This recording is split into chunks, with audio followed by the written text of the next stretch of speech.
8 minutes, everybody. 8 minutes.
For our standpoint, we're looking at 6 minutes, everybody. 6 trying minutes. our best 6 not to minutes. go virtual. Yep. Kind of setting.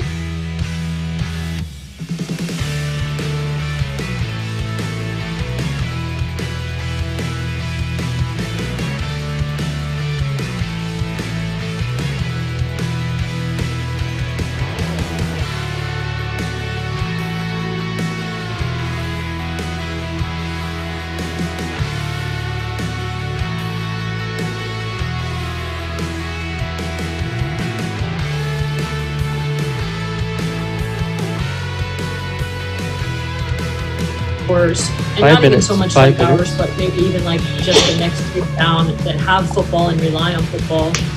Are they going to be willing to like sponsor a roster full?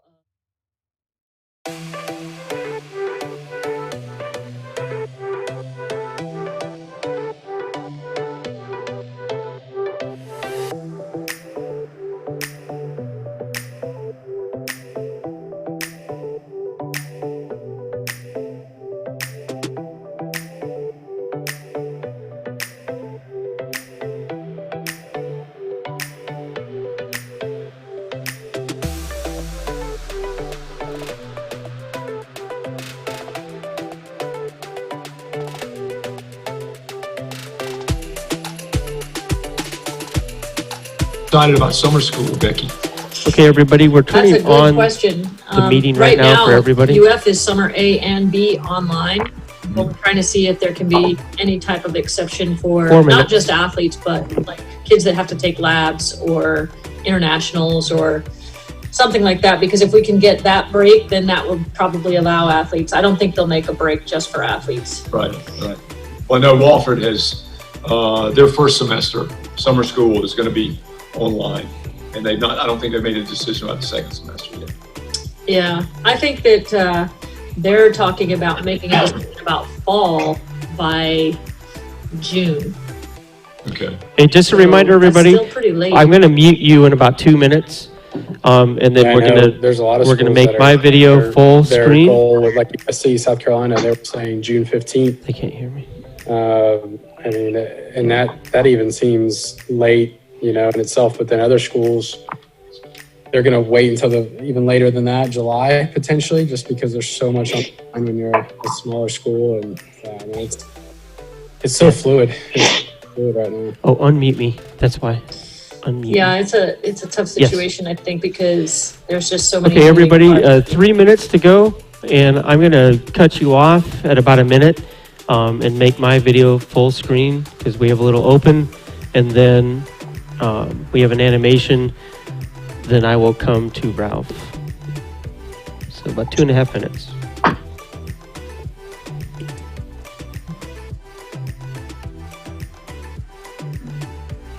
Yeah, did you guys see the?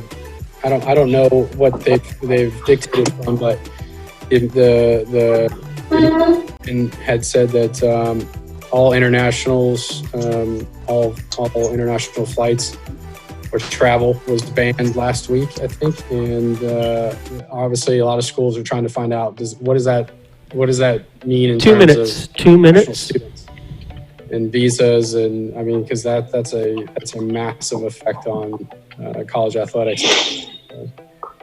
Be interesting to see what was meant by that and how that plays out. We even have, we have a kid who's trying to get an appointment Just get with ready to meet her everybody. embassy for her visa. If it mutes me too, just unmute me right away. Can't get that yet. Really trick you. Have over 100 referees already signed on, in case you Then didn't see that. unmute Ralph first. We're outnumbered. Never the case.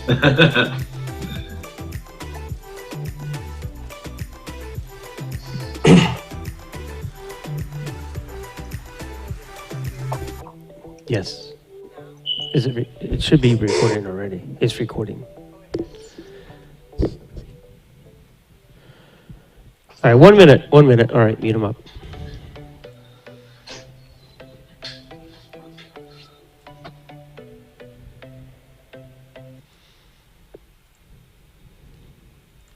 Make me full screen.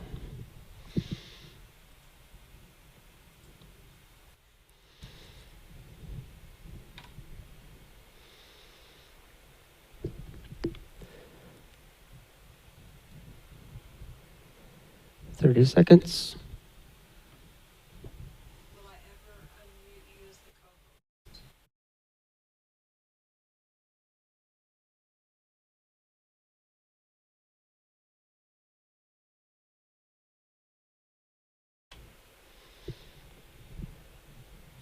Here's 10.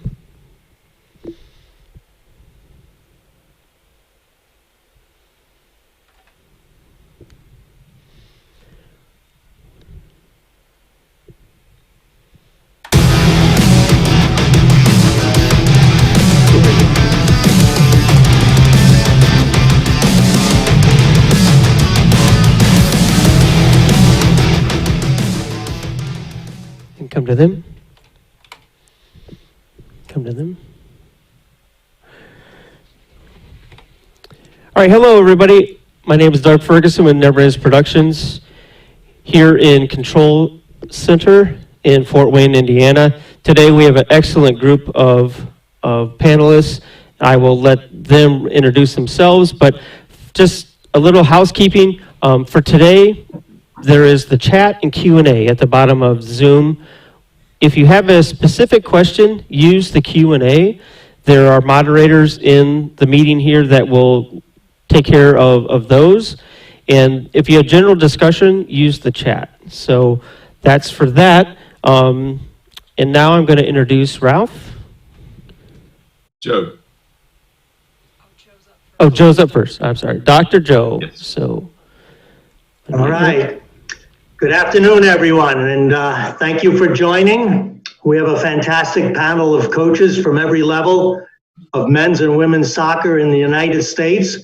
I'd like to explain to you why we have put this panel together. Just last Saturday, there was to be a NISOA summit at Clemson University that got canceled, obviously, due to COVID-19. And it was decided by NISOA that all of the panelists and all of the presenters put their presentations online so that not only the referees who were not able to attend the summit or are able to see the presentations, but all referees and all coaches and any fans of college and high school soccer, all soccer, could join and understand the important relationship between referees and coaches and the sometimes disconnect that exists. We have a fantastic panel, including Doug Allison, the men's head coach from NCAA Division I Furman University. Miss Becky Burley, women's head coach, University of Florida, NCAA Division I. Bryce Cooper, the men's head coach at Newberry College of Division II, NCAA. Missy Price, women's head coach, Wellesley College, NCAA Division III. John Aiken, the men's head coach from Oglethorpe University, Division III, NCAA. Steve DeCou, the men's head coach, Georgia Gwinnett College, NAIA. Tara Farnsworth, women's head coach, Columbia International University of the NCCAA. But also with us, we have Ralph Polson, a recently retired coach of 38 years of Division I, Division II, most recently at Wofford College, who has made an interesting career change. He was the former NCAA Soccer Playing Rules Committee. He was on that committee, but he's a current NISOA member who's now refereeing college games for NISOA and must have unique experiences for what it's like, the relationship between coaches and referees. Now that he's crossed the line, he's no longer a coach and he's a referee. So Ralph, why don't you start us off and tell us about a unique experience or two? Yeah, thanks, Joe. I will say that the fall of 2019 was the first time since 1975 that I had not been involved in a preseason. The first day, I think it was August 11th, I was really sad. I was bummed. I was moping around the house. Second day, same thing. Third day, I went out and played 18 holes of golf, and I got over it. So it was an interesting time. And then having joined NISOA, you know, a lot of my peers said, "Why college refereeing after all these years in college coaching?" And it's something I had been doing on the high school level for 25 plus years. I had an opportunity the last couple of springs to do a few spring college games, and it was just an opportunity to stay in the game. And a very interesting first year. In fact, I'm currently working on an article from backpacks to roller bags. You know, it's you see every referee with their roller bag, and I never really understood until I had to carry everything it needs to be carried to referee a college game. What I found it was interesting. My anxiety level seemed to be greater as an official than coaching, particularly when I had to whistle. Because and the reason behind this, the way I felt this was, you know, when you're a coach, your decisions, you know, you're worried about your decisions and how it affects your team. But when you're in the middle and you have the whistle, and this was the adjustment I had to make, was now your decisions affect both teams. And so I found that when I had a game, my anxiety level went up. When I had the whistle, when I was in the middle, it was even greater. But once we got started into the game, I seemed to settle in and didn't have any issues.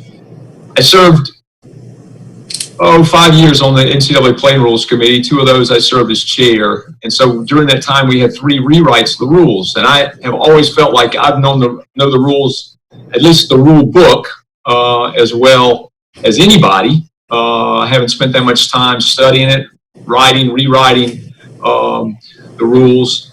But it's a different experience now while you know the rules. But now when you step on the field as the referee, having now to implement those rules in split-second decisions. And I realized that while I knew the rules, and I could probably recite a lot of the book, now being able to implement those in a split-second decision was very difficult as well. A lot of the guys that I worked with were those that had done my games in the past, which made for a very interesting dynamic. Before every game, if it was somebody new that I had refereed with, "Hey, coach," and they still call me coach, "I'm excited about working with you."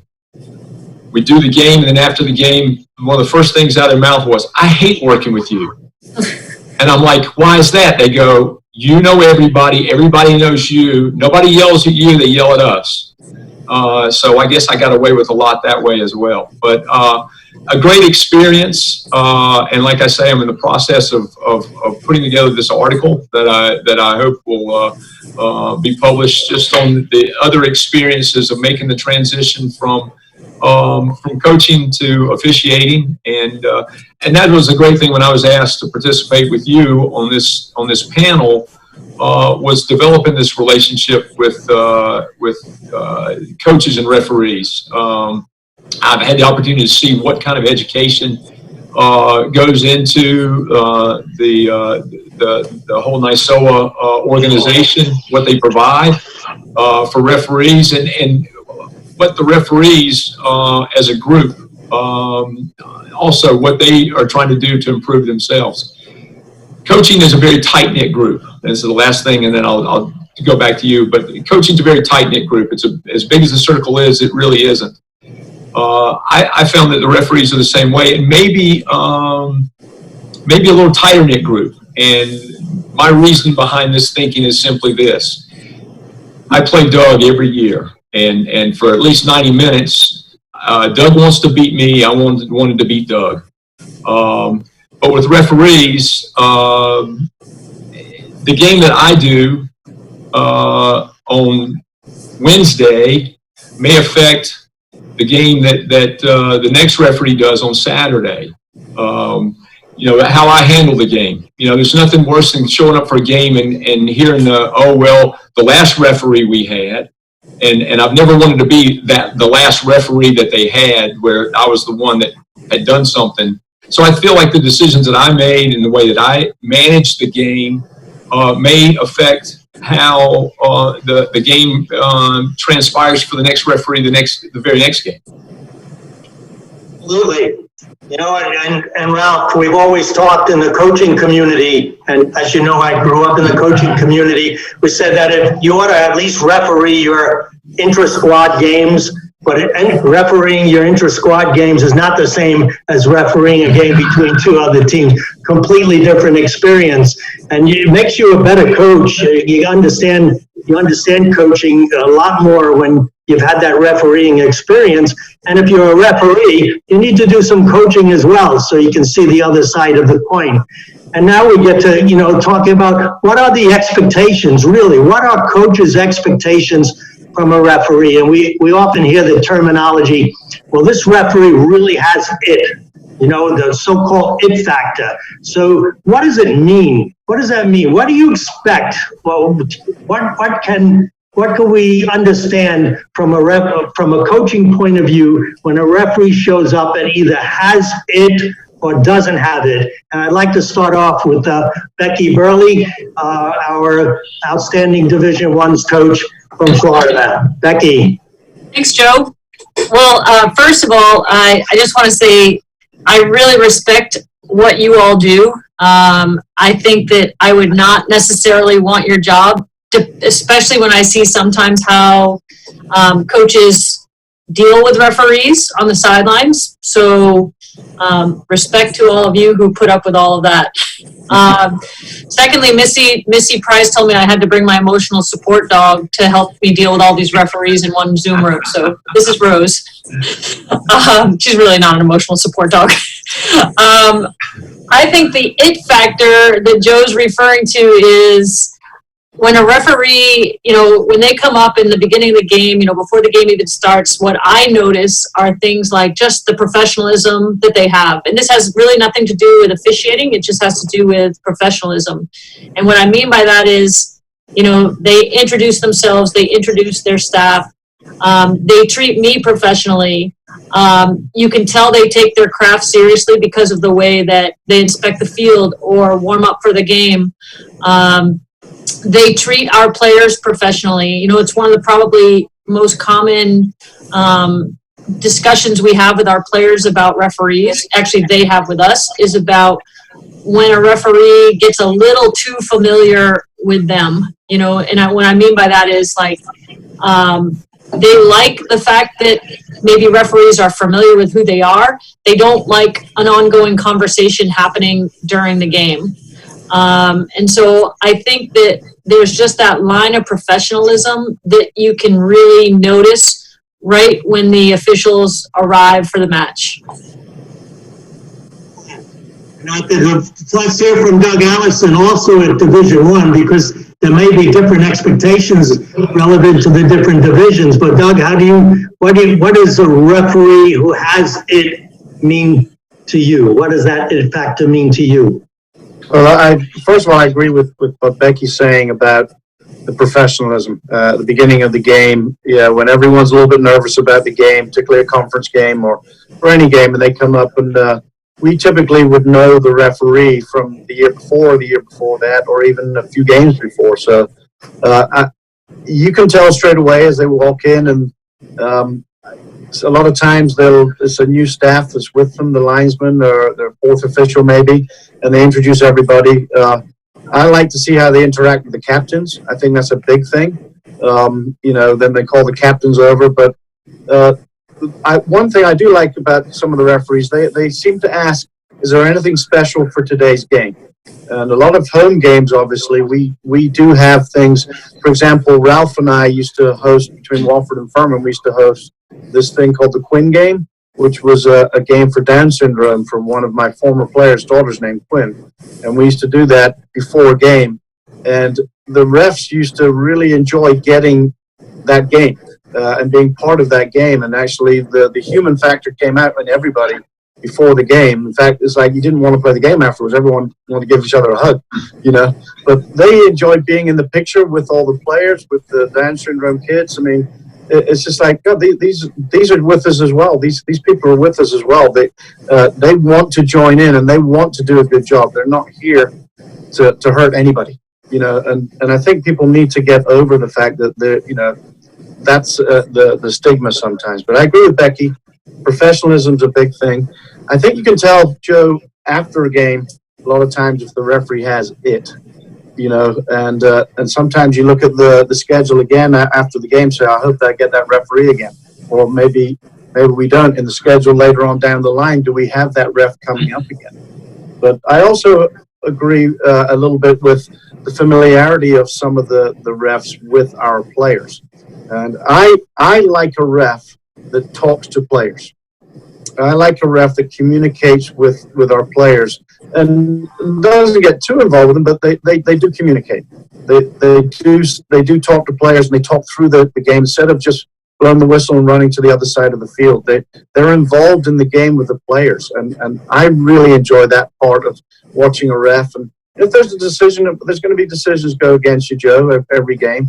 They may come over and just run by and explain that decision a little bit, say, hey. So I agree with Becky on the professionalism, but during the game, I think getting to really get involved with the players, particularly the captains that they've met pre-game, that they know those guys and they communicate with those guys directly, and then all the players see that direct line of respect. They're going to our captains, and that helps the captains. Interesting, Dougie, that with the whole concept of talking to the players and carrying on a conversation might be the difference. One of the differences between refereeing men's soccer and refereeing women's soccer, which is something we'll talk about a little bit later on in our panel discussion. Let's go to a coach from Division II, Bryce Krupa from Newberry College. Well, what is your experience and your expectations about referees who come to your school, and what your understanding is of whether or not they have it? Yeah, I mean, I think some good points have been brought up. We'll typically get a lot of familiar crews that we've had in years past, which creates, I think, some commonality and some understanding and familiarity. I think for me, right away, we talk about the eye test a lot, and in the sense of that professionalism. And so for me, if they look the part, that automatically for me means that the standard normally is going to be higher, meaning they're there early. They're doing walkthroughs for the field. They're fit. I mean, I think that's a big, important part. You have to be able to keep up with the game. I know that sounds a little elementary, but that's just, for me, that's a big part of it. They come and introduce themselves, like what Becky was alluding to previously, and what Doug touched on. And I think that common respect really goes a long way. When we've had crews where they're typically at our level, it's some younger referees, but oftentimes I've been impressed with not only the professionalism, but you can tell there's a passion there, and the ones that kind of care about their craft and continuing to elevate themselves, whether they're kind of starting out at our level and then their aspirations are to do Division I and maybe professional. You don't see enough, in my opinion, refs that have kind of maybe a path that they want to follow. I think that's, a lot of coaches have that path, but do the referees have that path? So it just goes back to what Becky and Doug have both said. I don't want to beat a dead horse, but, for us, professionalism right away, the eye test, and are they there and are they prepared? Are they doing the walkthroughs? Are they warming up properly? Are they speaking to both coaches and both leadership groups from both teams, and kind of building that quick rapport and relationship that will help them out and help us out reciprocally throughout the contest. Ralph, you wanted to make a comment about that, having seen it from both sides? Yeah, and that was a real adjustment for me, as Becky alluded to, that in the women's game, they're not. I found the same thing, that they're not looking for a lot of dialogue. I use, and as Doug mentioned, talking to players. I think the way that you can manage the game, and helping managing the game, helping managing players, and may in certain keep you from having to go to your pocket for a card. I think you can handle situations. And one of the things when I think about the referees and something, I mean, the professionalism, they're spot on with that, and that's a big deal. It was a big deal for me. It's a big deal when I show up for a game, making sure that I'm properly attired, that I look the part, and that's nice. NISOA does a very good job about a certain dress standard with which we're to arrive and how we're to leave, and I think that's part of it. But as far as the game goes, I think you can through discussion with players can help you manage the game a bit. To Division III, and Missy Price from one of our colleges up in the northern part of the country, Wellesley College, NCAA Division III. Ms. Price, how do you feel about the referees? Do you see referees that have it at your game, or would you like to see more of it? I think one of the things I enjoy about a lot of the referee crews that we get is they're exemplifying some of the things that have already been mentioned by my colleagues on the panel. There's a degree of professionalism, but I think the thing that is the most important for me is it's when they show up, it's kind of what are they doing first? And that seems kind of maybe weird, like I'm actually watching the referees. But I think there's something to be said about the connection between the referee crew. So that's something that I pay attention to as a coach, is how does that crew appear to be interacting with one another? How are they treating one another as colleagues? Sometimes I'm close enough to actually hear or see what they might be doing. And other times I'm far away and I'm just kind of catching a glimpse of how they seem to be interacting. Because sometimes those crews know each other very well and other times they don't. And they're going to be responsible for communicating with one another throughout our game. So I want to know that they have a sense of collegiality with one another. I want to kind of get a sense for that from the referees. So how they're interacting with one another is just as important to me as all the other comments that have been made about how they're interacting with coaches, game day personnel, and captains and things like that. I think when you're talking about the game and even after the game or at halftime or even when special circumstances arise, like weather or your scoreboard goes out or, things that kind of happen on the fly, I think the referees that have the it factor just show a certain level of composure and professionalism, but friendliness. Like there isn't sort of that somebody has more power than someone else. There's no power dynamic created. We're all there for the same reason. The coaches want to win, the referees want to do a good job, the coaches want to do a good job, and we're all out there for the love of the game and the safety of our players and all those things. So for me, I think the it factor to add to the discussion, other than the things that have already been said, is that my preference is referees that manage that situation or not just the changing circumstances within the game, but sort of these unforeseen things that may arise within a game, that they handle that with a certain level of poise and composure. And I know it's not easy for them probably in that moment. They're thinking, what's the best course of action here? What do we need to be doing? And that they involve the coaches with a certain level of communication that makes it feel like we're all in this together. It's hard to kind of come up with an example, but that's, I think, how you create a great relationship with referees and coaches, and everybody's going to feel pressure, or we're all feeling our own forms of stress or anxiety during games.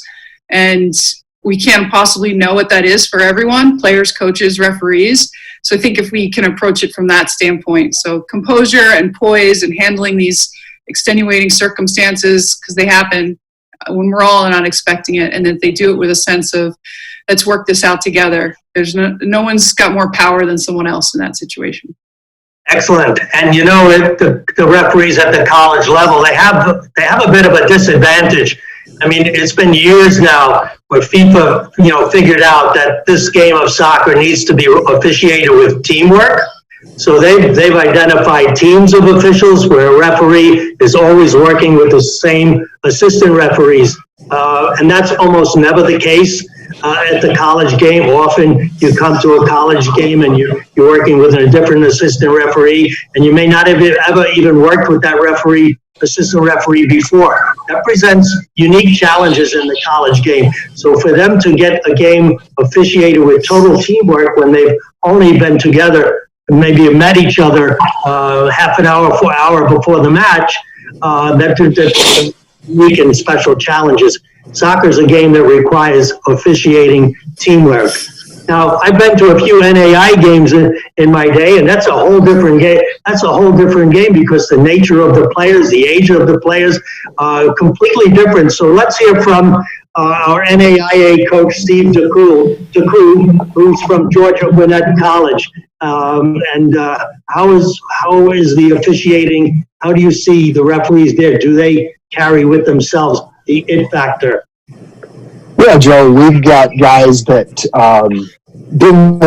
we're in the Atlanta area. We've got a good pool of referees to pull from. So we get some of the young referees who do our game on Friday night, and then Saturday you see them doing a USL game. We get some of the older guys who've done Ralph and Doug's games. For me, it is the personality, and it's kind of already been addressed, is about half my roster is international. So they're accustomed to, one, probably being able to talk to a referee in a different fashion than we do here.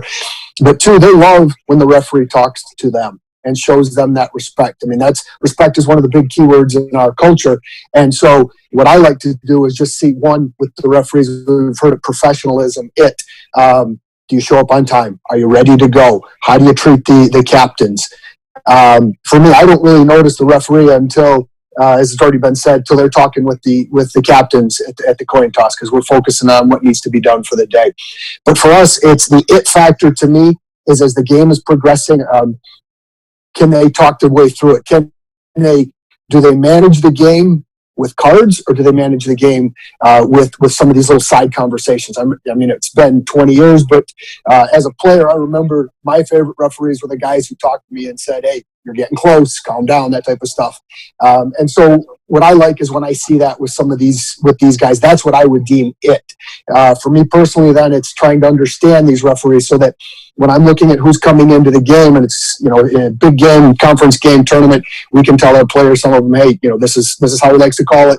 So just you adapt like we adapt to the opponent. You work with the referee in the same way. And so the it, though, to me, it's personality, it's punctuality, it's professionalism. It's all of that wrapped together. Excellent. And sometimes we talk about referees that have a feel for the game. In the German word for it is Fingerspitzengefühl, and that's one of the main factors of the it factor. That the referee feels the game and has a soccer understanding that's appropriate and decisions that are appropriate for what happens on the field. So thank you. I think that's an excellent response. Let's go to John Aiken, who not only is the coach at Oglethorpe University, but also serves as an MLS game observer, which means he's at the fourth officials table and writes a report on everything that happens in the game, including the interaction between the referees and coaches. And he has probably eyewitness, closest view of anyone. So John, tell us about your opinions on this and your experiences that can really enlighten us on this factor. Sure. Well, I signed a confidentiality agreement, so I can't tell you what goes on between Tata Martinez and fourth official. But it's interesting there, and I think all of the panelists hit the nail on the head with regards to kind of what that is. And I would argue that whether it's working with Alan Chapman or Chris Pinso or Ricardo Salazar, I've seen all these guys live. And really good college referees, it is that combination of professionalism and humanity, and trying to strike the balance between acknowledging, when they can make mistakes and managing it with a personality, still adhering to, the rules overall. I think that it can be testy at times, but going back to Joe, what you said, the best crews that I've seen in college or at the MLS level have that teamwork. And, I know it's not as easy to trust, and that's a big part of being any good team, but that trust factor of the AR1, AR2, we don't have fourth officials at the Division III level for non-conference games, but whether it's the fourth official, AR1 or AR2, trusting those people to make calls, I think you garner a level of respect from the sidelines, recognizing that you can't see it all, you can't know it all, and working within that unit is important. And all the great crews that I've seen at the MLS level do that. And I think we all as coaches, I think all the players have their own personality and referees have their own personality. So, all of the great, qualities that the panelists all said, we would prefer and like and are the best. I still think it's important for referees to be themselves. If you're a little more reserved and a little more analytical, don't force all these conversations just because we say we want them.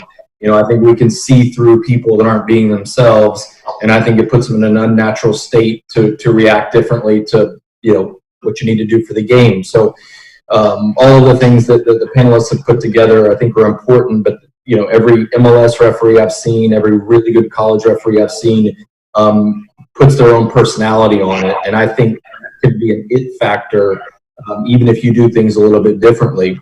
The other thing that I would say for college referees are, I've always, like Steve said, we benefit from being in Atlanta and get some great referees coming to even do Division III games.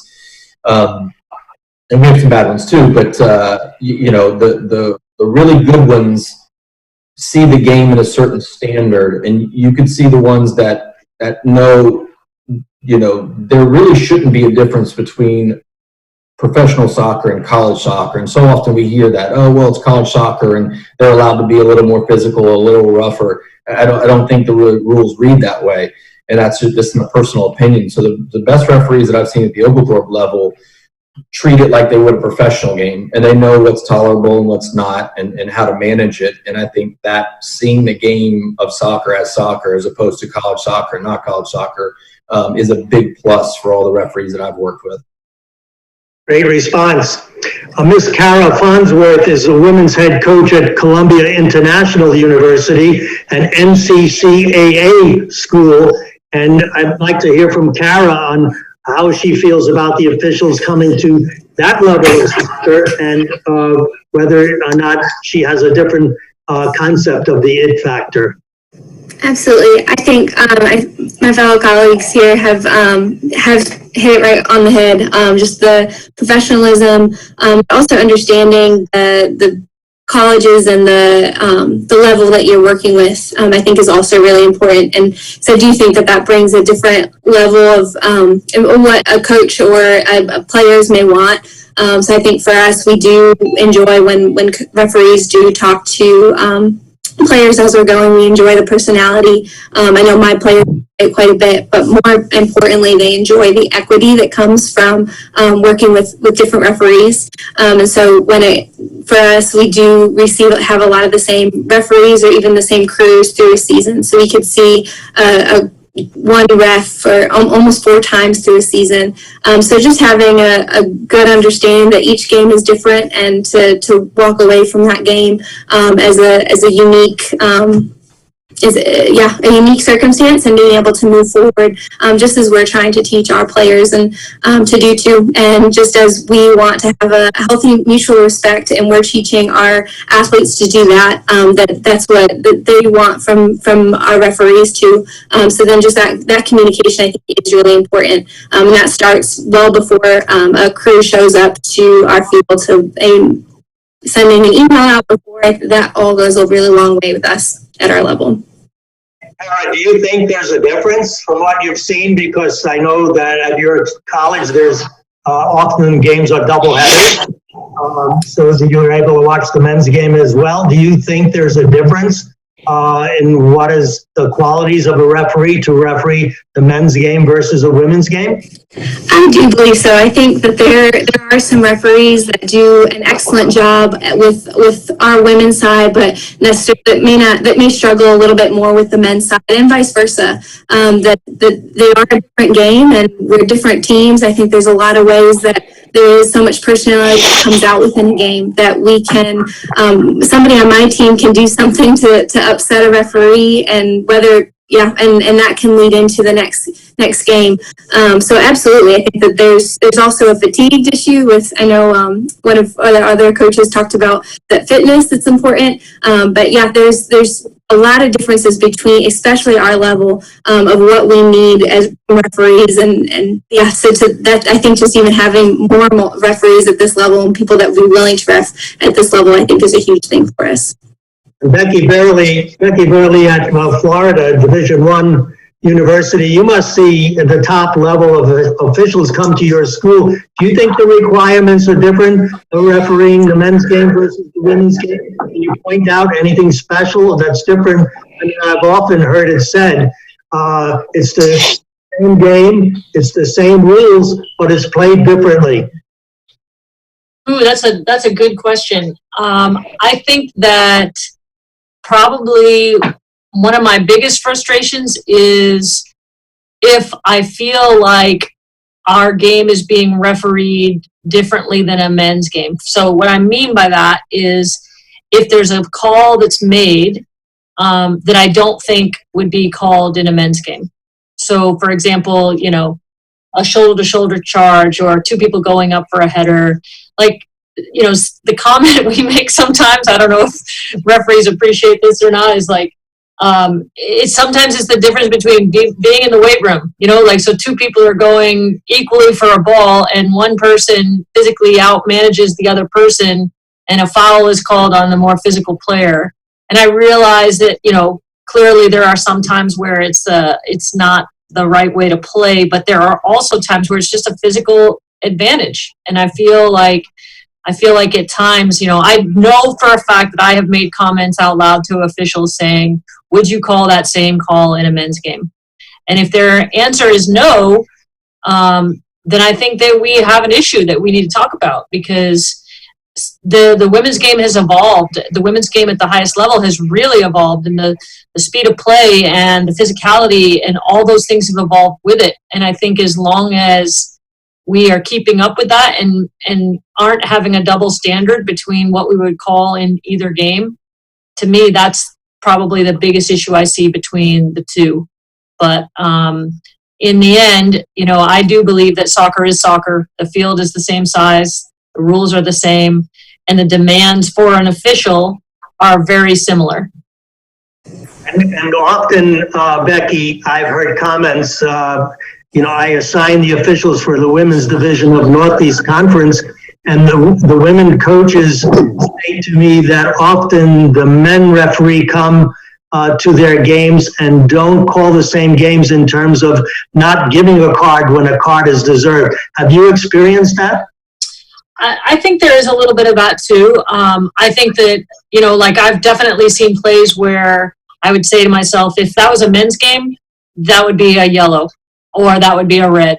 And I think we just have to be consistent with how we call games between the men's game and the women's game.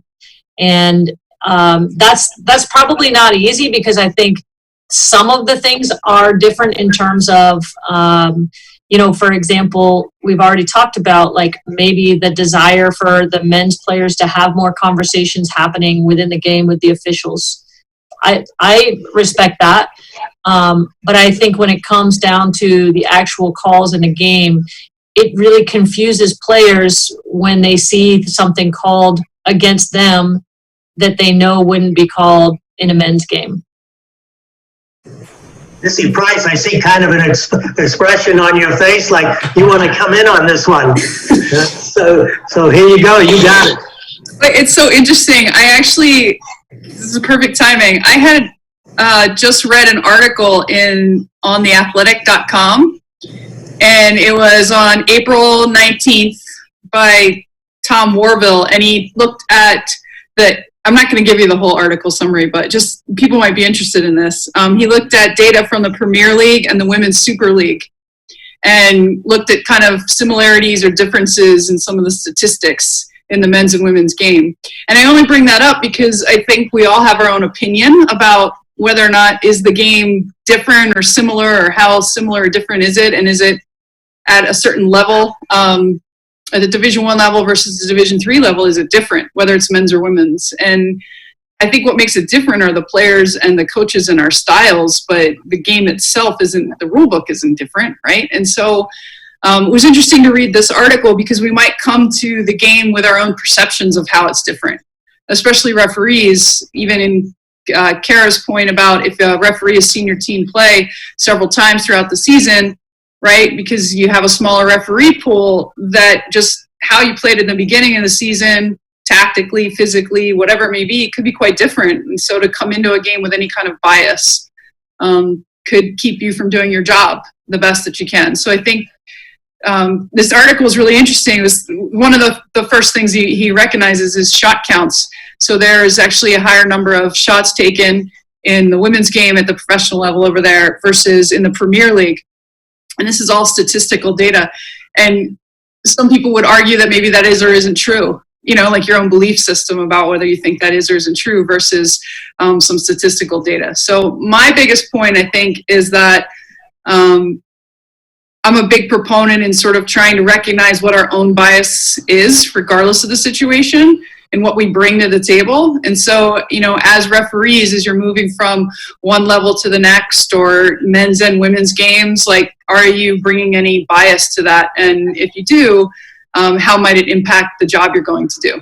And I think that's my biggest point out of all of it, because I do think that, the differences in the games aren't necessarily because it's men and women. I think the differences in the games are because of how we play the game. And then in this, finishing that conversation or adding to it, so you must have at your games men officials and also women officials. Is the game called any differently? Generally speaking, would you prefer to have men official or women officials? What's your viewpoint on that? I don't have a preference for a male or a female referee. I want a good referee, right?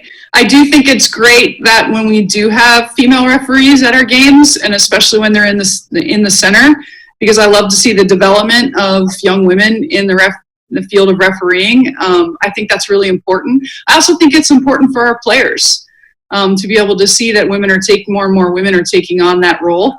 I think in my experience, most of the time, I think what the perception is that, and I would love to actually hear what some female referees here, sort of believe about this, but my perception and experience from talking with some people who I know are referees is that female referees feel they need to prove themselves on the field to the players, perhaps more than a male counterpart does. And that's something that's been shared with me from people I know who have refereed. And so that's coming from somewhere, whether that's coming from their own confidence, the things that we're saying or doing as coaches, or the support system that's in place for the development of female referees. Regardless, I think, sometimes maybe that influences behavior, but I don't have a preference for male or female. And I think it's great when a female referee shows up to do our games. I'm excited for that because I would love to have more. Becky Burley, I was wondering how Becky feels. Becky, do you prefer having a female referee, or does it make a difference to you whatsoever? I'm with Missy. I want a good referee. But I think the point that Missy made that's really interesting is about maybe a female referee feeling like she needs to prove herself. I think that could be a positive and a negative. I think the positive side of it is that maybe they don't take anything for granted and they work harder to be professional. They work harder to make sure that they have a good impression, all those things. The negative side of it is sometimes if you're feeling like you have to prove yourself, maybe you feel like you have to impact the game, which I think most coaches feel like when the referee is somewhat invisible, that's when they're the most effective, because the game is the game and they become just part of the game and not the center of the game. But, I think like Missy that I would love to see more women in refereeing, because I think that it's a leadership position, right? I look at referees as a leadership position anyway. And I think that showing women in those leadership positions is always a positive to our own players when we're playing. Carol Farnsworth? Yeah, I completely agree. I mean, a good referee is what's the most important. I think I have two of my players are referees, and they're going through the process. They're doing some youth games as well as just even in like our city league, the adult men's league that they're refereeing as well. And I think the referees that come around them as good seasoned referees that know the game and have done an excellent job in their careers that are coming around the young referees. I think especially my two young ladies specifically, the people that are willing to come around them and teach them and just help them grow and talk to them about what they've done well, what they struggle with, and just encourage them through it. I think that's a big part of it, is just encouraging those young women to continue to do something that they don't have to prove themselves in. I think that's a very good point that Missy made, to be able to, just to show them that they don't have to prove themselves, that they're good, and just to encourage them through it. We've talked to our 3 women coaches on our panel about their preference, or does it matter to them whether it's a male referee or a female referee coming into this soccer facility. Let's talk to the men's coaches and how they feel, or do they feel if in fact there are women that come to their games and officiate either in the middle or on the line. Let's start with Dougie. Yeah, thanks, Joe. And one thing before I said I agree with Cara is I like the fact that your players are out there working with your youth. They're working with youth as well, so they're getting referee experience and realizing that it's not that easy. So I encourage all our players every year to go and work on these club games and some JV games and that kind of stuff. And Ralph, you may have seen a few of our players out there. It's really important they get that perspective as well. Joe, I haven't seen a lot of female referees. I haven't seen many in the middle. I've seen several on the line, and they've actually been very good. We've had a couple in our conference, and they've been very, very good, as far as I can tell. And I've never had an issue with them. But I've never had one in the middle of our game yet, so it's hard for me to say. But I saw a female linesman at a Premier League game the other day too, And I mean, she did a great job, very professional. So I saw that, and I agree with Becky too. As long as they're consistent and professional, no problem at all. I think there's a bigger issue with men or lady referees. Is one thing is the consistency factor between the first and second half, and what happens, because all our guys and typical when I played, you're feeling out a referee at the beginning of a game, Joe, and you're seeing what you can kind of get away with, talking or playing, how physical it is. And that referee, I would like to know, sometimes a hard tackle in the first half isn't managed as the same way as the same tackle in the second half. As the game gets down to the wire, and particularly in college soccer, where there's a 10-second countdown at the end of each half, and everyone goes crazy. You know, it's just like everyone's running for cover. But I like the consistency between the first and second half is a thing that I would like to see and ask the referees or anyone on the panel or in the referees, the chat they have is not just consistency from game to game, but consistency in the game. And that becomes a bit of a frustrating thing for me as a coach, because our players definitely, they all want to see what they can get away with early. And what they can get away with, can they still get away with? Or as the game gets into the last 5 minutes of each half, does everyone panic? You know, if you have that referee, like Missy says, that's nice and balanced or keeps consistent, and like John says, is keeps composed in tough times. How do you feel about that? How do the refs feel about that consistency from half to half, not just game to game?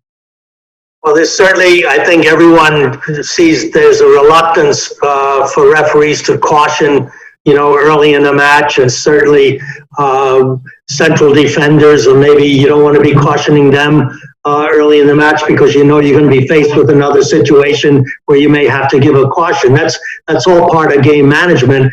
But You're right. There's consistency from game to game, and then within the game, it's hard on the college level to have consistency from game to game, because you got referees coming from all different backgrounds in the game. They're not all receiving the same training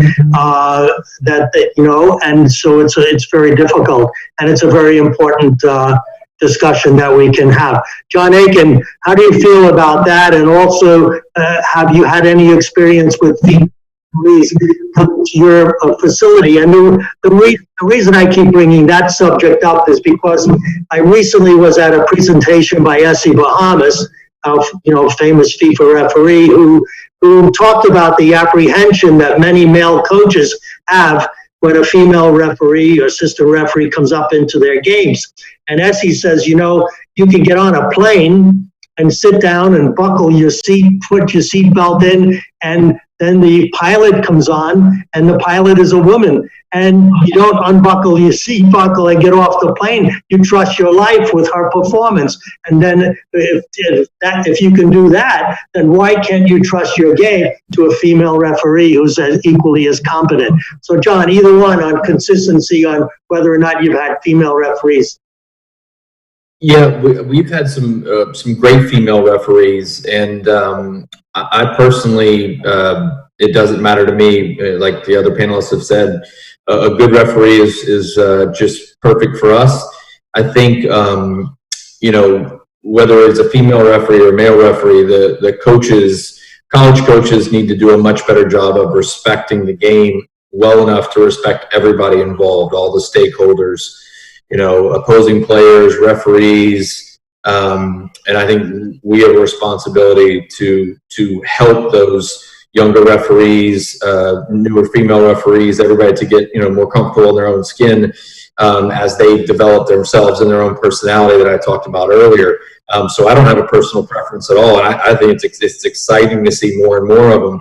And I think what happens at the college level is a byproduct of youth sports and how clubs and parents have a responsibility. We weed them out much earlier than they get a chance to develop at the college level. So I think we're all connected in the game, and if we don't do a good job of protecting their development at the youth level, we're never going to see them at the college level. So I don't think we can forget that part of it, because so many of us are involved at the club level and, scouting and doing different things. I think we need to continue to highlight that if we want quality referees of either gender, but specifically for females.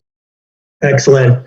I think Ralph Polson, who has something he'd like to say on this subject as well. Ralph?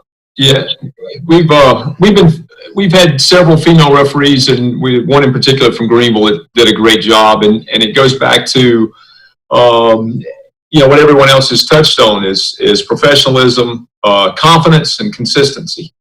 And so I never had an issue, and actually was excited to see when Melanie Johnson was assigned to one of our games to have her as an official, particularly when she had the whistle. Was very comfortable with her. Touch on something that Doug mentioned from first half to second half, and one of the things that I've learned in this transition from coaching to officiating, and sometimes there, as the first half ends and we come into the second half, it's the team of referees that then at halftime need to work, just like you're making changes, Doug, or we're making changes as coaches.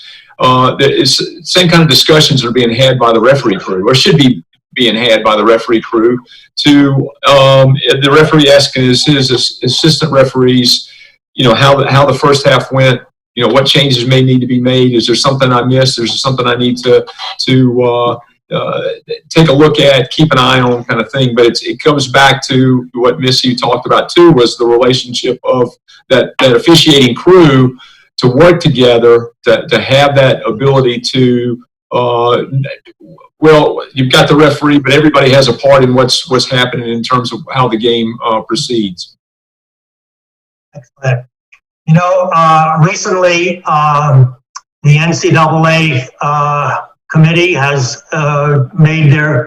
put into place their rules for the 2020-21 season, and they brought the rules very close to the international game.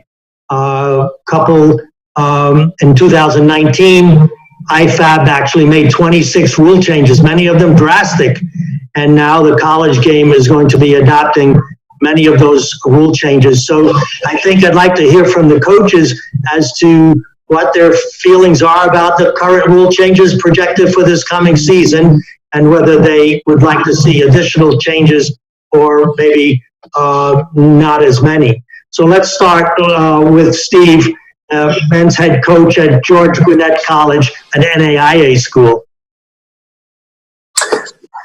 Yeah, Dr. Joe, love the idea with all the changes that are going to take place. Probably the biggest disappointment was that we didn't get to implement them this spring. We're looking forward to, at the NAIA level, we're allowed 3 spring matches, and so was going to implement that.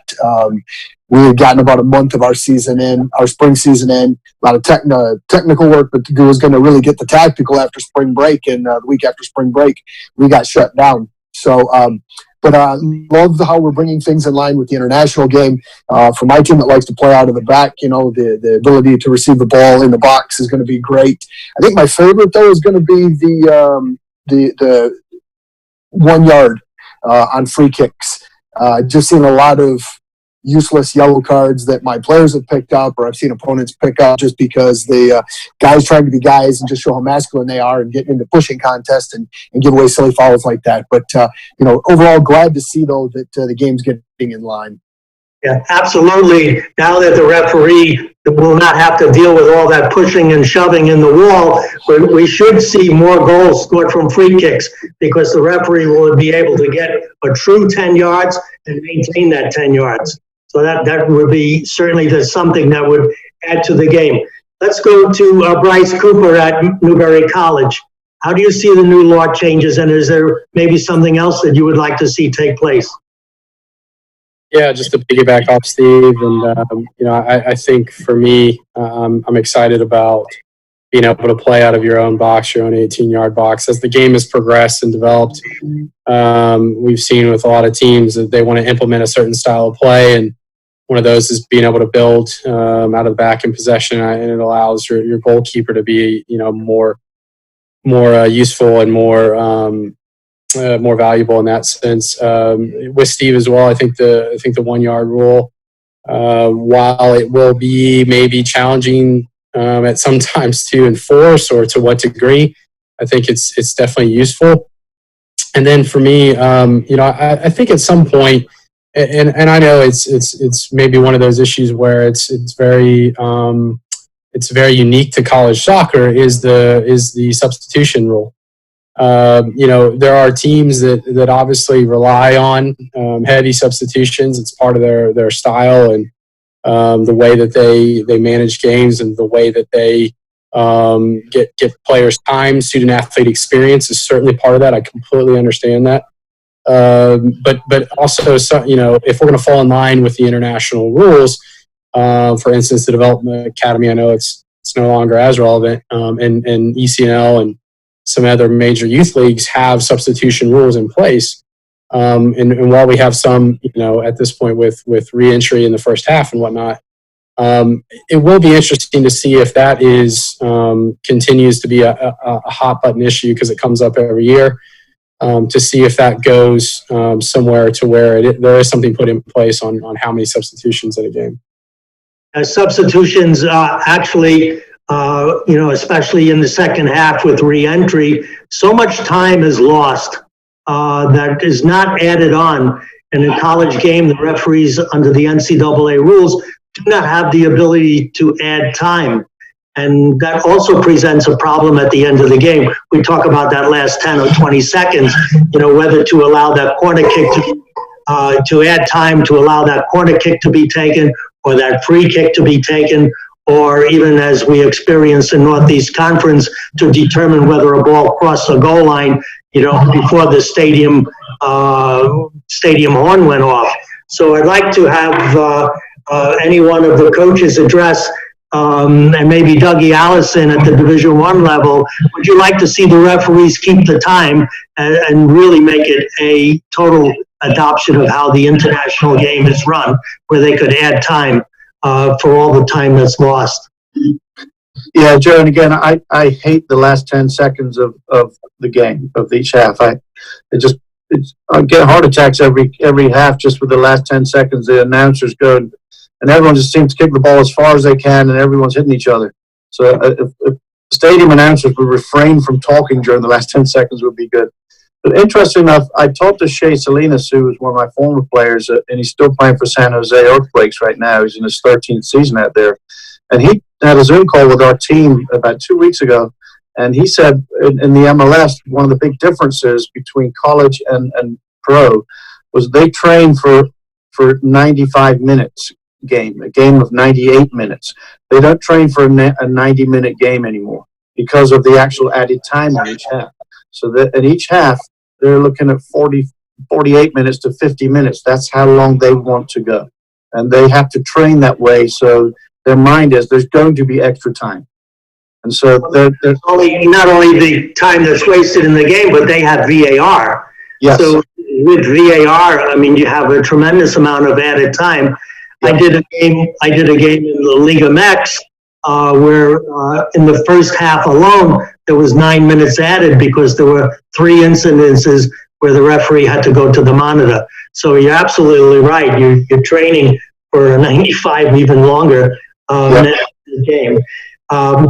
So Steve DeCruz, how do you feel about the referee keeping time?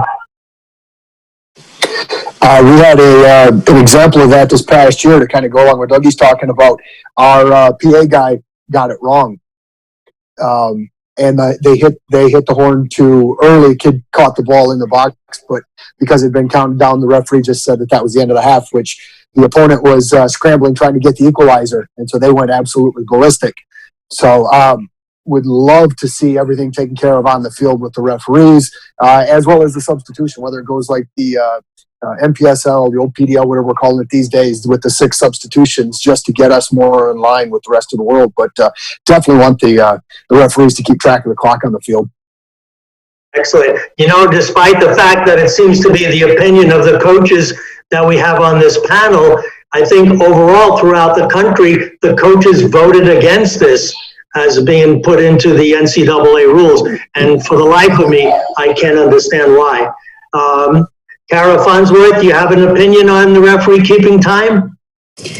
Yeah, absolutely. I think there's a human component that comes to with and just a scorekeeper keeping it on the clock. So I mean, for ours, we have a guy now that does an excellent job with it. However, there is still that human component from the referee stopping the clock on the field to the guy up in the press box being able to see it and making sure that he hits it exactly when. So I would love to see the referees keep the time on the field as well. It would be neat to have technology that kind of just allowed their watch to be up there, but we'll see if that comes sometime for us too. I don't imagine that you have video, you're using video replay at your institution, but it's used a lot in Division I at the college game, and there are specific incidences. It's not like they have a video assistant referee, but referees can go and look at certain plays on a monitor. Becky Burley, do you have video replay at your games at Florida? It depends. We've had some. We had one this year, and there was a call that was turned over. A goalkeeper got red carded after the replay identified a violent act. But I mean, I think to answer a couple of the questions that have been in the chat, why do coaches always vote it down? I'll be honest with you, one of the comments I've heard, which I think is not very complimentary to referees, is like, we don't want the referees controlling any more of our game than they already do, which I think is really disrespectful. And it's not, that to me is just like, so you'd rather trust a marketing intern? I don't understand that. But I think the other question that was asked is about the overtime. Like, should we play overtime? That's another thing that, kind of goes back and forth in terms of how coaches are voting on it. Personally, I feel like if we're going to do penalties in a postseason situation, why do we not do penalties during the season? And if we're going to do penalties, then we wouldn't need overtime, because the overtime when you're playing a 2-weekend series is grueling. If you play 2 overtime games, that's really, really challenging. Even if you play 1 overtime game and have to play a second game, I think it's really grueling. And if we did penalties, in my opinion, because the big argument is, well, too many games ended in ties. That's why we have to play overtime, to make it easier for the committees to select the teams for the NCAA tournament. Now, I'm not a big fan of my games being decided by penalties, but if we're going to decide penalties in the postseason, why is it that we never have that opportunity to practice that in the regular season? I know that's a very controversial opinion. Yeah, no, I don't think it's that controversial. What concerns me is that there's a general misunderstanding that some ties can be good. I mean, a team can work awful hard to achieve a tie on the road, and that's a very positive result, and then lose the game in one of those, in a sudden death overtime period. Missy Price, how do you feel about whether overtime should be played? And if so, whether kicks from the mark, also known as penalties, can be used to decide a match?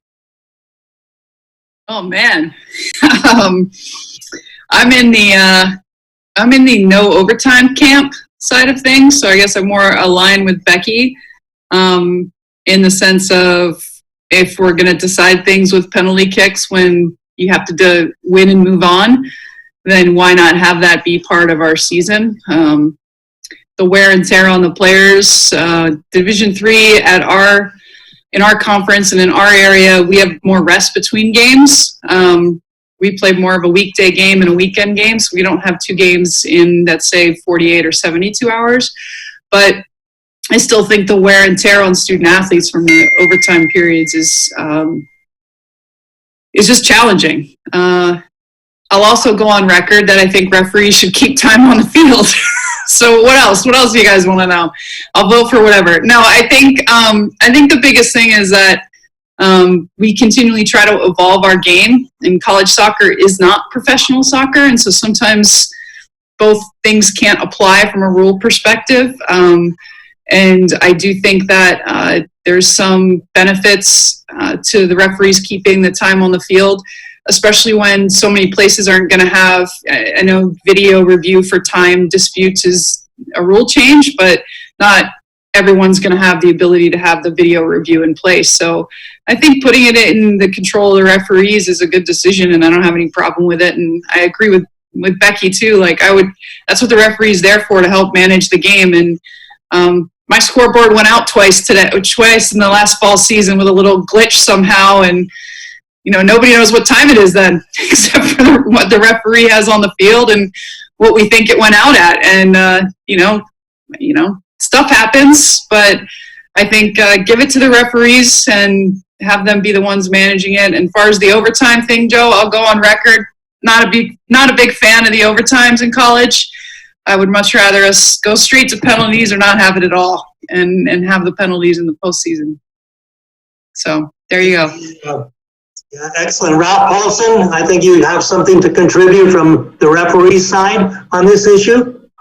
Actually, it's from the Rules Committee. I know Steve was speaking on the substitutions. And the Rules Committee is made up of representatives from Divisions 1, 2, 3 on the men's and women's side, and the administrators. And then we do the surveys every year. And when you look at that from the substitution side, there was never enough coaches in favor of changing the substitutions to a limited number of players. So I think where we are is where we are with that. Speaking to the overtime, the entire time that I was on the committee, I tried to eliminate our overtime for a lot of the same reasons that people have spoken of.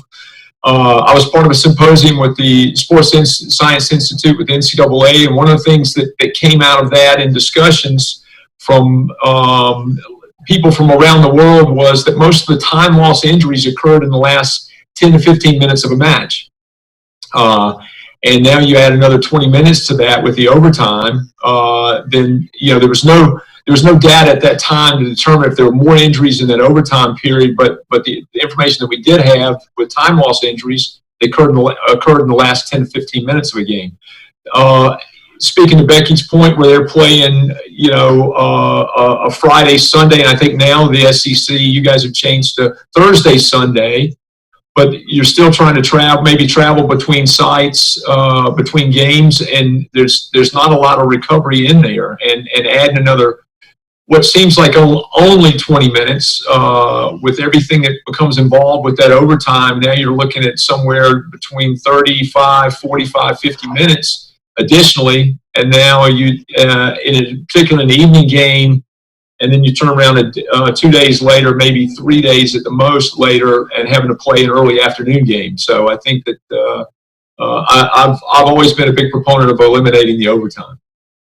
I don't think Ralph and the other coaches on the panel, I certainly don't think that there would ever be a change in the number of substitutions in the college game. I mean, the purpose of college soccer, the whole objective, the opportunities that playing provides, a whole different thing. We're not a professional league. It's not a professional game. I think even in the professional game, there are not sufficient a number of substitutions.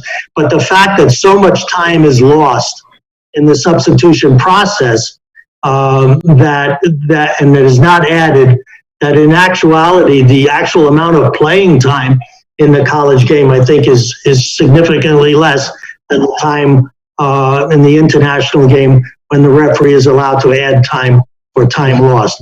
And that actually is unfair to the players, unfair to the game, unfair to the spectators. Kara, what do you think? I think it is based upon levels as well. I mean, you look at for us, NCAA and NAI, we have, it could, in our conference alone, we could have one school that has 2 scholarships and another one that has 9. And so when you look at subbing roles and the amount of money that we can scholarship kids, it's going to make a big difference on who we're playing. So I've been playing against programs that are fully funded, and I have 2 scholarships that I'm working with. We just don't have a lot. I mean, when it comes to subbing, I just don't have the bodies to be able to compete with some of these schools. So I actually wouldn't mind limiting the amount of subs, just because it does it gives it a little bit more quality when it comes to the amount of funding each program has. So I would love to see limited. Yeah, I would love to see our subbing limited at the college game at all levels. Looking at some of the questions that are being asked from the referees and fans of soccer that are watching us online at the moment, here's an excellent question from Isat Amanovich. And I'm going to read it. It says, throughout your careers as coaches, in your opinion, what is the biggest reason for communication breakdown between the referee crew and the coaching team or staff, and how can we fix this? Who wants to take a choice of that answer? I'll take volunteers first, and then I'm going to call on somebody. Yeah, I don't mind, Joe. Go ahead, please. Yeah, I mean, I think sometimes as the coach alienates himself with the referee very quickly.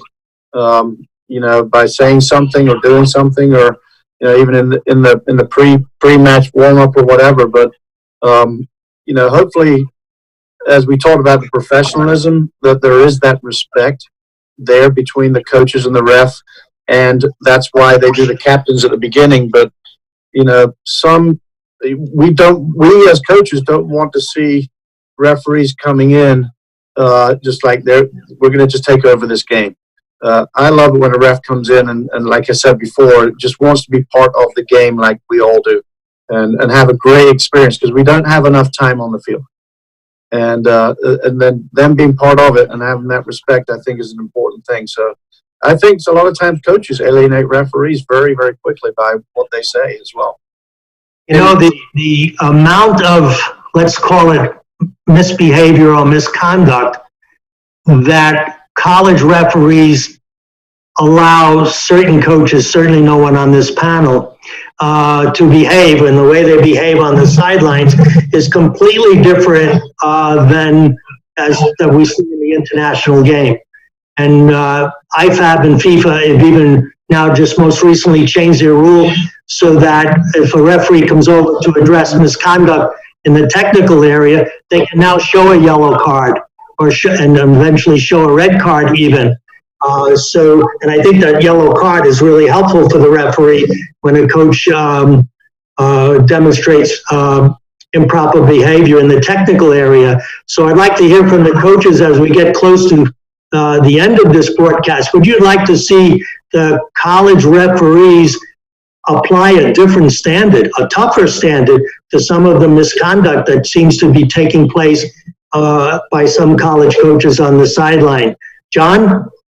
Yeah, I'm in complete agreement. We just went through a training program with the PME stuff for the MLS, and we were instructed that was coming with regards to the red card and the yellow card. Going back to just quickly the keeping time on the field, I'd like to speak for all the panelists, to all the referees, that all of us would like the referee keep time on the field and extend time if we're losing. But we would like the scorekeepers to keep it if we're in the lead. So let's just be clear on that. In all seriousness, I think that if they were allowed to be stricter and there were more controlling factors, whether it was communicating with the athletic director about a coach's behavior, some more measures in place to keep the coaches in line, I think the rapport with the referees that Doug talked about and the professionalism, the relationship would get a lot better. I just think there's a lot of ambiguity, and the quicker we can stamp it out, the better overall experience for the game we will all have. I can speak from my experience as athletic director and also as an assigner that I would definitely want the referees to have a tighter control of the kinds of behavior that some coaches exhibit on the sidelines. Becky Burley, do you see the same thing taking place in the women's game? Yeah, I have a really strong opinion on this, actually. I put it in the chat, but I think the fourth official's job, to be fair, I think they play the biggest role in the game besides the center official potentially on how the game goes in terms of the coach's behaviors. And they are the person who's sort of the go-between. And I mean, I just feel like too many games where they put up with way too much crap and it allows the game to get chippy, or it allows the crowd to get into it more. And I just feel like I think setting the tone on sideline behavior should be like the highlight of college refereeing, because otherwise it's a game changer. And here's one thing that's very interesting to me, and I'm not sure if this is a normal thing or not, but in the SEC, obviously we evaluate our officials after a match, but the officials also do an evaluation of coaches. The problem is that nothing happens with that information, nothing. And to me, like, if there was a pattern of poor behavior, like just as referees are sort of penalized by maybe not being able to do their conference tournament or something like that, that should be reported to administrators at those schools in order to gain a better understanding of what's acceptable behavior. Because personally, I don't think my administrator understands the difference between the tactical part of me interacting with the referee versus the part that's just completely unprofessional. And I'm not sure that's a fair position to put them in. Officials do understand that line, and they could give feedback that could be really valuable, in my opinion. Most other college sports or professional sports in this country allow the referee to be active with the official. I mean, we've all seen baseball coaches come out. We've seen basketball coaches up and down the sidelines, football coaches even. So maybe that behavior is kind of expected from the coach, but it has no place in soccer. So it may be tough for a college administrator to understand that, but I certainly agree with your points, Becky. I just think the most important point to me, I actually made this to some officials in the SEC this year, is that when you allow if you're the fourth official and you allow a lot of bad behavior, there is no incentive for good behavior on the sideline from a coach. None. Because you are taking up so much attention of the fourth official with the crazy sideline person, coach, that I can't even get my questions answered or my issues dealt with because they're so engaged trying to manage this crazy person on the sideline. But then it's like, okay, I guess I need to get crazy in order to get their attention, which is clearly the wrong answer. Yeah, to Becky's point, this is John here just chiming in that the MLS made a point of emphasis for the match evaluators to evaluate how the fourth official handles both technical areas. And the fourth official, there's a rating system for all four referees, and that is really their main point of emphasis, is how they handle that technical area and can they keep everybody on track. Another really cool feature that the MLS and Pro have collaborated with, and I don't know if it could be an initiative with the United Soccer Coaches and NISOA, but they offered to fly any of the match evaluators out to the pro training camps that they have every 2 weeks. And I have not had the ability. Howard Webb came out and spoke to us and put the offer out there to understand kind of what goes into the mechanics and all the collaboration and the effort and things like that. And I think it could be a really good idea for college coaches to have some view into what goes into being a referee. And the PMEs that I have spoken with and that have kind of shared with everybody else, they're blown away with what goes into their efforts into managing those games. And I think if there was some sort of collaboration, I think it could get us closer to a common respect factor that we all feel is so important. And Joe, just to kind of piggyback off of that, from John and Becky's point, I think oftentimes we see, and this is a broader issue, is a young aspiring referee comes in to a certain game, the college game, what have you, and a coach, unfortunately, creates a bad experience for that referee. And too often we've seen that time and again, where young aspiring referees that maybe have a background in the game have now had some of their early experiences ruined by the lack of professionalism and composure from some coaches on the sideline. I mean, who would want to go and work a game if they're getting berated the entire time and allowed to get away with that? And I couldn't agree with Becky more that, you know, there's surveys conducted each year by a lot of conferences, Division 1, 2, and 3, and so on. But then what is the repercussions or what are the consequences for coaches that continue to behave in a certain manner that I know, for instance, our conference doesn't want any part of? And so the broader scale, as we're trying to attract quality referees to the game at all levels, i.e. your Ralph Polsons who have coached and played and been a part of the game for a long time, you know, we need to make their experience a positive one as much as we can and set a certain standard so that they're not then, you know, going, well, I don't want to be a part of that. I mean, you know, who would want to work in an environment like that? So I think from a broader standpoint, we have to look at that as well. John, you're in Division 3, and in your regular season games, do you even have a fourth official or alternate official? It's not mandated. When it comes to conference play, we are now just recently required to have that, as well as our conference tournament. And a lot of times that's just a resource thing for some schools. It would, to Becky's point, you know, it could make everything better if we were mandated that, but I think that's going to come down to athletic directors and. Right. And Bryce, how about you? Division 2, do you have a fourth official? We don't get a fourth official until conference tournament. So you can imagine, everyone, you can imagine what the referee has to deal with when there doesn't have the presence of a fourth official to control either of the technical areas. So that requires now stopping the game and come over and addressing the official, and then, you know, having to come over maybe a second time and show a yellow or even a send off or eject the coach. And so a whole situation is created that could have perhaps been prevented by the presence of a fourth official who does his or her job in a proper fashion. So I think the importance of having a fourth official or alternate referee, as it's called in the NCAA, is really, really important. Kara, I suppose you don't have fourth official either. No, we don't. At the NCCA level, we don't have a fourth official until the national tournament. Right.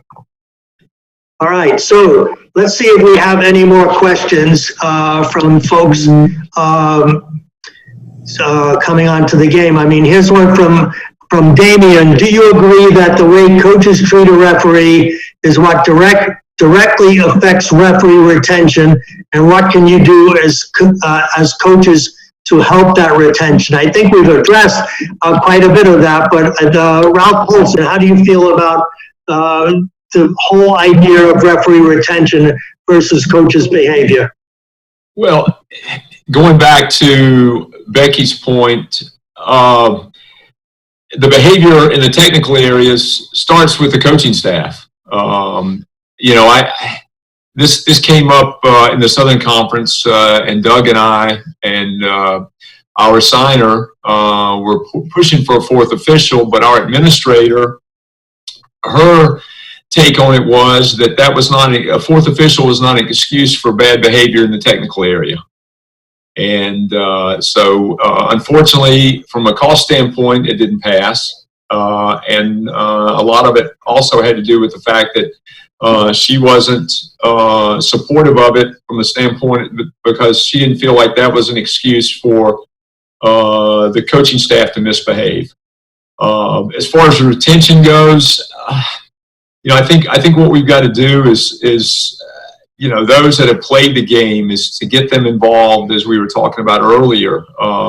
And you know, a lot of it comes down to you know, some of the younger guys, as was mentioned earlier, the behavior of coaches, and just getting to a point where, you know what, I don't want to deal with that anymore. As much as I love the game, I don't want to deal with that kind of behavior or that kind of abuse, and that makes it very difficult. But I think, you know, as we look at the officiating crews, we've got to find ways that to recruit some younger officials, some younger, both male and female that have been involved in the game, that understand the game, because I think it brings they have a certain intuition into situations as they begin to develop on the field. So I think that's what we've got to do. But how do we control the behavior to increase this retention? Yeah, I don't know if I have a definitive answer for that. Joe, We have Dan and Liz sent in a question. One of the ways that certainly our players and coaches could get to know the referees better is to invite them to their spring games or their preseason games, or even have a session on the laws of the game with every team. In this way, the players and the coaches get to know that the referee is indeed a human being, and maybe a little social activity after such meetings. And I know it worked in the early days of MLS when I was involved in Major League Soccer, and where we try to get the referees to go to every team in the preseason and explain the new law changes, explain the disciplinary committee. And the players always loved it, and the referees and the coaches got together and understood each other's role more thoroughly. I think I want to thank certainly all the coaches that have been on this panel. We're getting very, very close to the time when we have to say goodbye. I want to thank all of the people. I think we have right now 305 referees, coaches, and others listening in. I think we've covered our topic in a way. Certainly appreciate the efforts from all of the coaches that have contributed. I want to thank you so much, and I hope that NISOA and U.S. Soccer and the other organizations that control soccer, not only in America, but throughout the rest of the world, see the real benefit of getting referees and coaches together and panels such as this, and through other means, so we can do away with that disconnect that separates us, because we're all in this game together. We all have the same goal of making the beautiful game more beautiful. And I want to just say thank you very much to all of you for participating. And I wish that, and I hope that we do have some soccer this fall in the college level. Thank you very much. Thank you, Joe. Thank you. Thank you, Dr. Joe. Thank you, everybody.